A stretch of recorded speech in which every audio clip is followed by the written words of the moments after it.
என்ன பாசு, இன்னைக்கு நான் யமன்டான்னு காலையில கெத்தா கிளம்புவீங்க. ஆனா மத்தியானம் ஒரு கட்டு கட்டின உடனே உங்க வில் பவர் எல்லாம் காணாம போய் ஒரு குட்டி தூக்கம் போட்டா நல்லா இருக்குமேன்னு மனசு ஏங்குதா? நம்மள பல பேரு ஒவ்வொரு வாரமும் நம்மளோட பழைய சபதங்களை எடைக்கு போட்டுக்கிட்டு இருக்கோம். இத பத்தி ஸ்டான்ஃபோர்ட் யூனிவர்சிட்டி பேராசிரியை கெலி மெக்கானிகல் அவங்களோட த வில் பவர் இன்ஸ்டிங்க்ட் புத்தகத்துல ஒரு செம்ம மேட்டர் சொல்லியிருக்காங்க.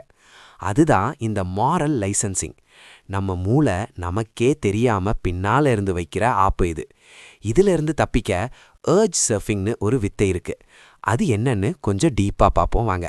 முதல்ல இந்த மாரல் லைசென்சிங் இது ஒன்னும் இல்ல பாஸ்.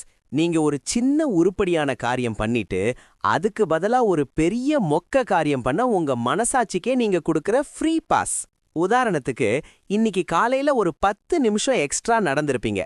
உடனே உங்க மூளை உள்ள இருந்து சொல்லும், அடே சிங்கம், நீ இன்னைக்கு செம்மையா உழைச்சிட்ட, அதனால நைட்டு ஒரு ஃபுல் பிரியாணியும் ஒரு சிக்கன் 65ம் தாராளமா சாப்பிடலாம், யூ டிசர்வ் இட்.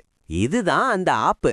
ஒரு சின்ன நல்ல விஷயத்த வச்சு ஒரு பெரிய கெட்ட விஷயத்தை ஜஸ்டிஃபை பண்ணி உங்க மொத்த கோலையும் கோவிந்தா ஆக்குறது. பிரியாணி வாசனை வந்த உடனே வாயில எச்சில் ஊறுதா? அத எச்சில் ஊறுதுன்னு மட்டும் பார்க்காம அத நல்லா உள்வாங்குங்க. வயிறு கத்துறது, கை நடுங்கிறது எல்லாத்தையும் எதிர்த்து போராடாம அப்படியே கவனிங்க. உண்மையை சொல்லப்போனா இதுதான் பாஸ் மெடிடேஷன். மெடிடேஷன்னா ஏதோ குகைக்குள்ள போய் உட்கார்றதில்ல. உங்க உடம்புல ஒரு ஆசை வரும்போது அது கொடுக்குற அந்த நடுக்கத்தையும் தவிப்பையும் நீங்க ஒரு பார்வையாளரா நின்னு கவனிக்கிறீங்களே, அதுதான் உலகத்திலேயே பவர்ஃபுல் மெடிடேஷன். இப்போ என் உடம்புல ஒரு ரசாயன போர் நடக்குது, என் மூளை என்னை ஏமாத்த பாக்குதுன்னு உங்களுக்குள்ளேயே சொல்லிக்கோங்க. அந்த உணர்வுகளோடையே ஒரு 10 நிமிஷம் சும்மா இருங்க. அந்த எச்சில் ஊறுறது நிற்கும், நடுக்கம் போய் ஒரு நிதானம் வரும். அந்த 10 நிமிஷம் நீங்க சும்மா இருக்கிறது தான் நீங்க உங்க வில் பவருக்கு கொடுக்கிற மிகப்பெரிய தீனி. வில் பவரை ஸ்ட்ராங்காக்க 2 வழி இருக்கு. ஒன்னு 10 மினிட் ரூல். ஒரு தப்பான விஷயம் பண்ணணும்னு தோணும்போது பண்ண மாட்டேன்னு சொல்லாதீங்க. அதுக்கு பதிலா இதை நான் 10 நிமிஷம் கழிச்சு பண்ணிக்கிறேன்னு மூளையை ஏமாத்துங்க. 10 நிமிஷம் கழிச்சு அந்த வெறி தானா போயிடும். 2 3 பவர்.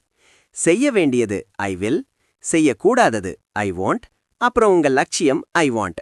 உங்க லட்சியம் எதுக்காகன்னு நீங்க தெளிவா இருந்தா வில் பவர் பெட்ரோல் ஊத்துன மாதிரி ஏறும். கடைசியா ஒரு சீக்ரெட், வில் பவர் ஒரு பேட்டரி மாதிரி பாஸ். வேலை செய்ய செய்ய தீர்ந்துடும். அந்த நேரத்துல தப்பான முடிவெடுக்காம இருக்க ஒரு நிமிஷம் மூச்சை ஆழமா இழுத்து விட்டு மெடிடேஷன் மோடுக்கு போங்க. பேட்டரி ரீசார்ஜ் ஆகிடும். சோ பாஸ், வில் பவர்ங்கிறது உங்க உடம்புல எச்சில் ஊறுற அந்த ஒரு நிமிஷத்தை நீங்க எப்படி கையாளுறீங்கங்கிற அந்த மெடிடேஷன்ல தான் இருக்கு. ஆனா எனக்கு மெடிடேஷனே வராது பாஸ், கண்ணை மூடுனா கண்டதும் ஞாபகம் வருதுன்னு நீங்க நினைக்கலாம்.